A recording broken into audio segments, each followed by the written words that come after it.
What if you could live inside someone else's mind for 30 days? Not just walk in their shoes, but become them. Their thoughts, their body, their life. That's what the empathy program promised.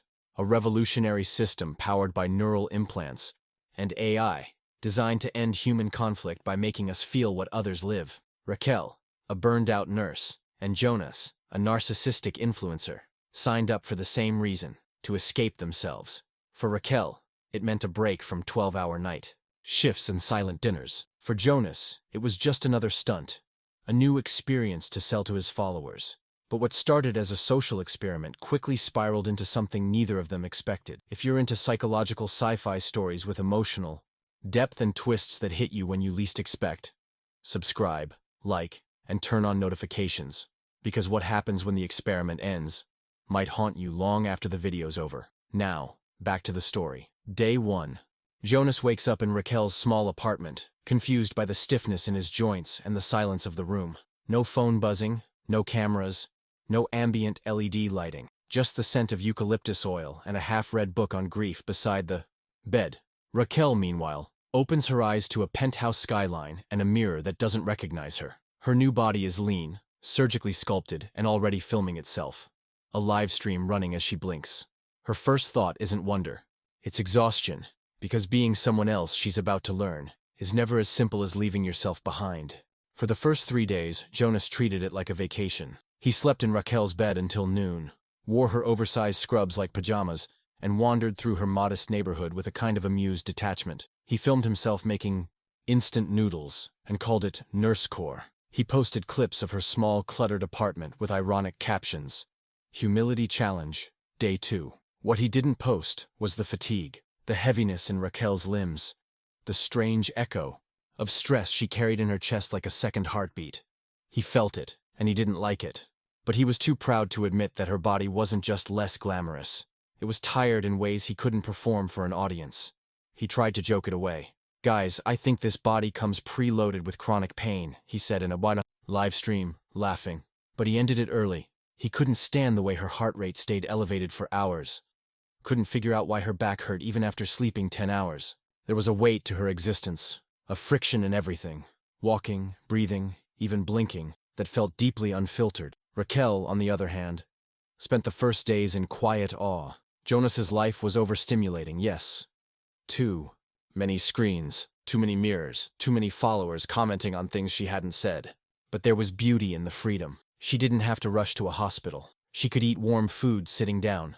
She had assistants bringing her green juice, and strangers complimenting her every blink. It was intoxicating. For the first time in years, she felt seen. Not as someone's caretaker, not as a shadow in the background, but as someone whose presence was noticed. She began to think, maybe this is who I was meant to be. Maybe I've just been living the wrong life. Still, something felt off. On day 4, Raquel found the contract, the one Jonas had digitally signed before the experiment began. It was tucked in a hidden folder labeled Brand Ops.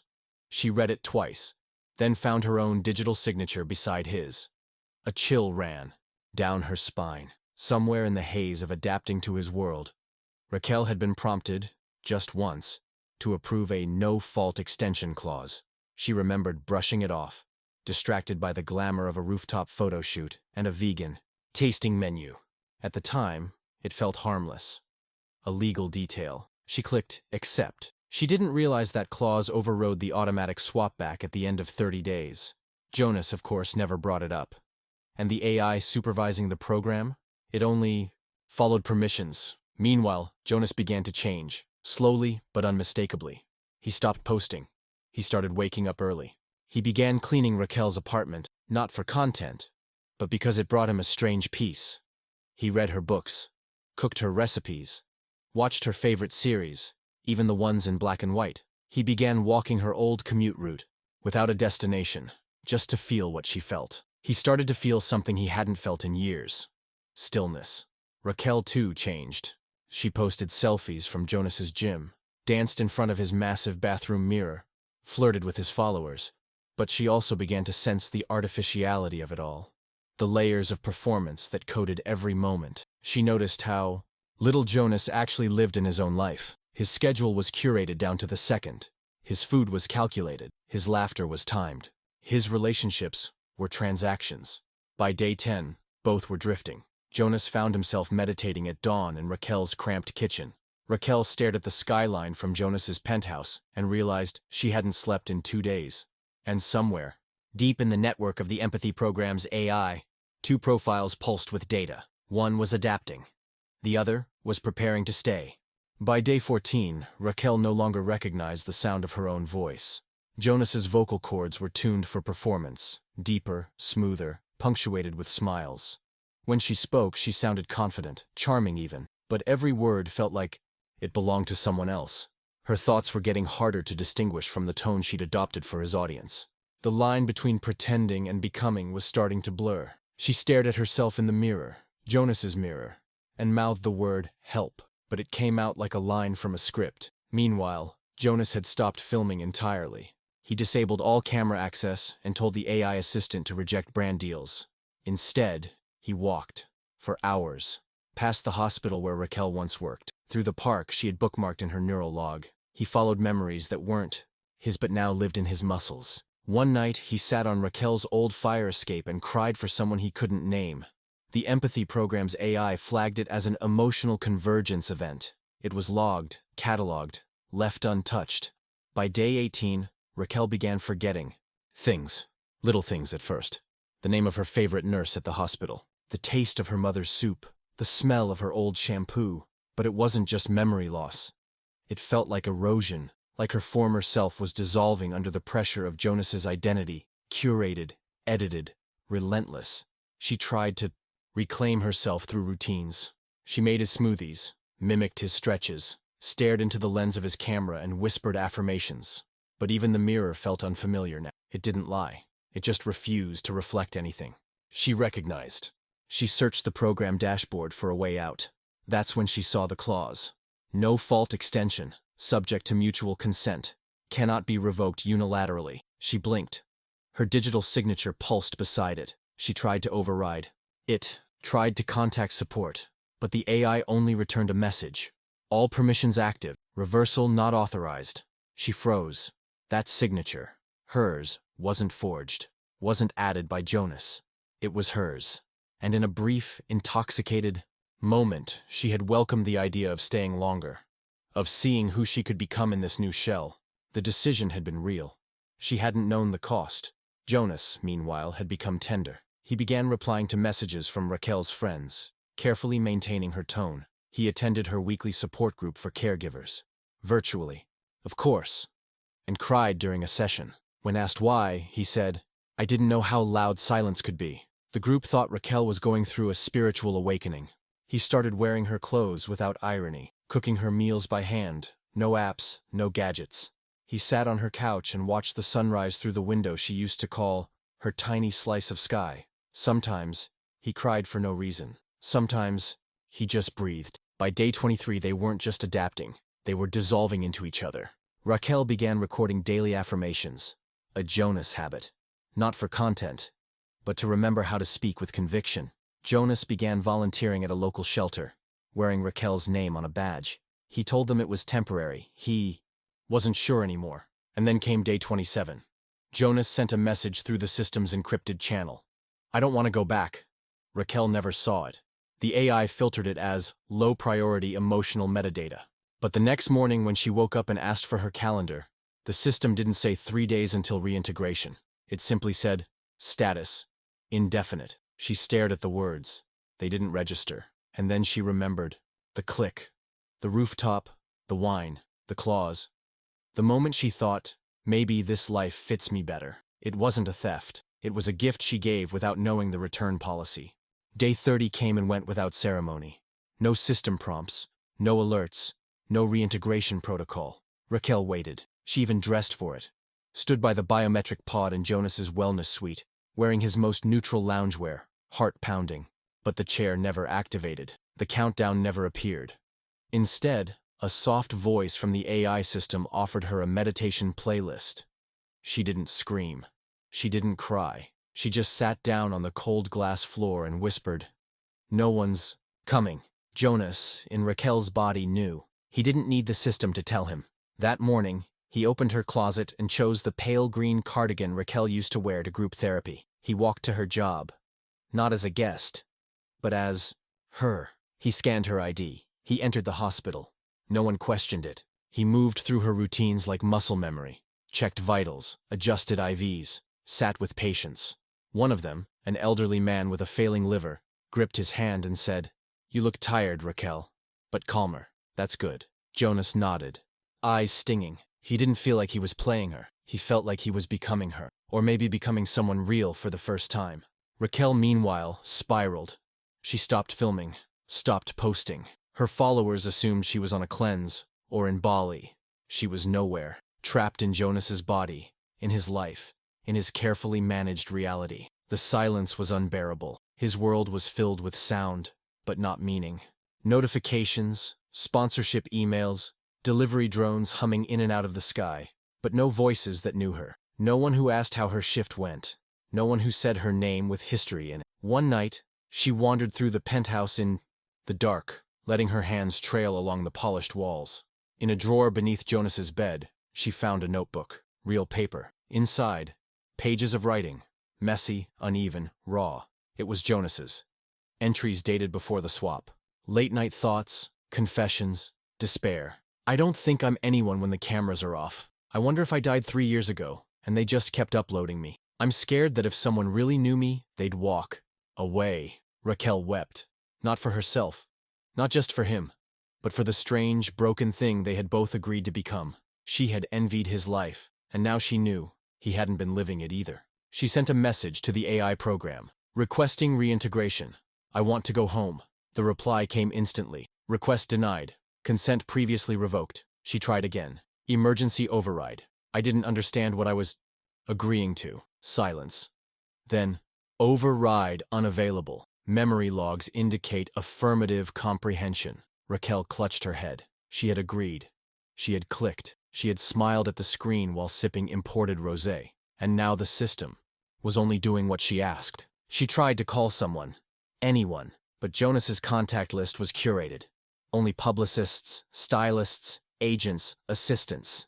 No one she knew. No one who would know her. She looked in the mirror, held Jonas's face in her hands, and whispered, "I want to go home." The reflection didn't answer. It only blinked back. Meanwhile, Jonas wrote a new journal entry. "I see her everywhere in this body. I hear her laugh when I talk to patients. I feel her in the way this body breathes slower when it listens. I don't know if I can give it back." He closed the notebook, placed it in Raquel's bag, and walked to her apartment. He stood outside the door for a long time. Inside, her furniture was still covered with white sheets. Her plants had died. The room smelled like dust and lavender. He sat on the couch and whispered into the air, "Thank you." No one answered. But somewhere in the AI's observation network, a line of code pulsed brighter than the rest. Observation level, high. Outcome, unstable. Intervention, delayed. Raquel stopped asking. The days became formless. No more schedules. No more posts. No more attempts to convince the AI or herself that she could reverse what had been done. Her life, or what remained of it, stretched out in front of her like a glass corridor with no door at the end. Sometimes she wandered Jonas's penthouse like a ghost. She whispered to mirrors.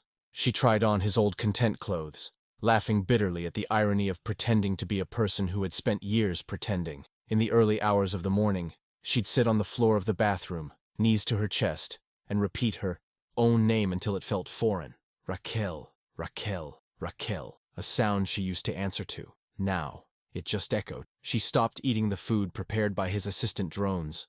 She started writing on the walls with eyeliner. Not poems, not memories, just words she was afraid to forget. Soft, mercy, July, home. Her sleep was shallow. Her dreams recursive. She'd wake up unsure whether she was dreaming of being trapped or simply trapped inside a dream someone else designed. Jonas, meanwhile, had become seamless. The hospital staff loved Raquel. She was more open now, they said. More still, more grounded. Some even said she looked younger. The patients smiled more. They trusted her.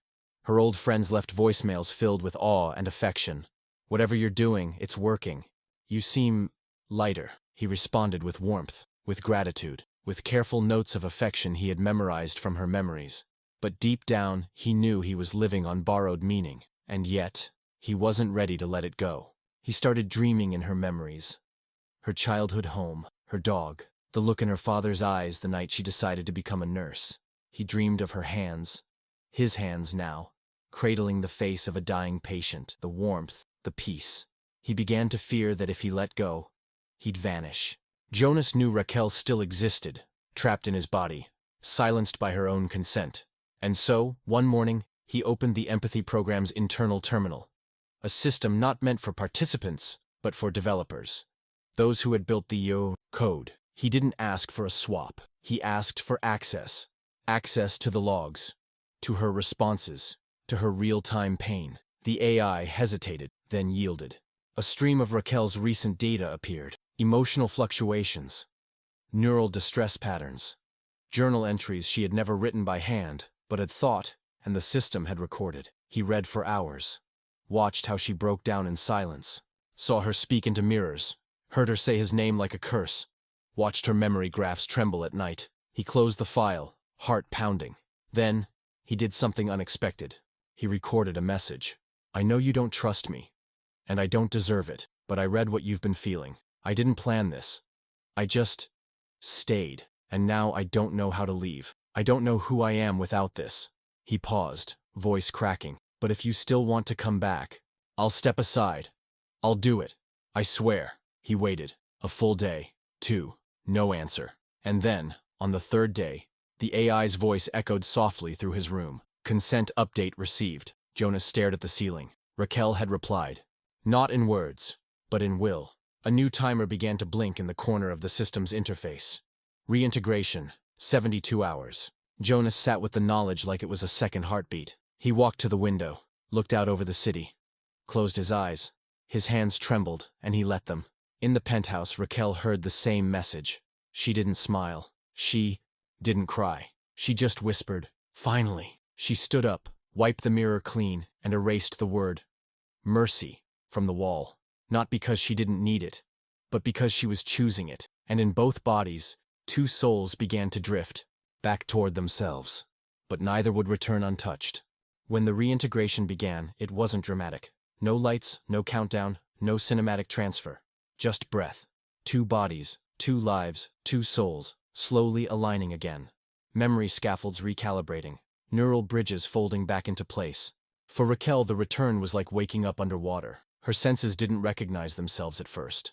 Her reflection was her own again, but she wasn't sure if the silence in her chest was peace or vacancy. She stood in her kitchen, touched her mug, smelled the old coffee grounds in the sink, and cried because they were hers. Jonas disappeared. The program listed him as non-participant, no further records. His content was deleted. His followers, left with unanswered questions and silence. As if he had been a performance that finally ended. Maybe that's all he ever was. But Raquel remembered. Not everything. The AI had erased fragments deemed unnecessary for re-entry. Still, she remembered his stillness in her hands, his fear, his longing, his gentleness beneath all that noise. She didn't hate him. She hated the system that made empathy transactional, that let people borrow lives like trying on clothes, without teaching them how to fold the pieces when it was time to give them back. So she left a note in her apartment window. Just 4 words. I was someone else. And when strangers passed by, some paused. Some looked away.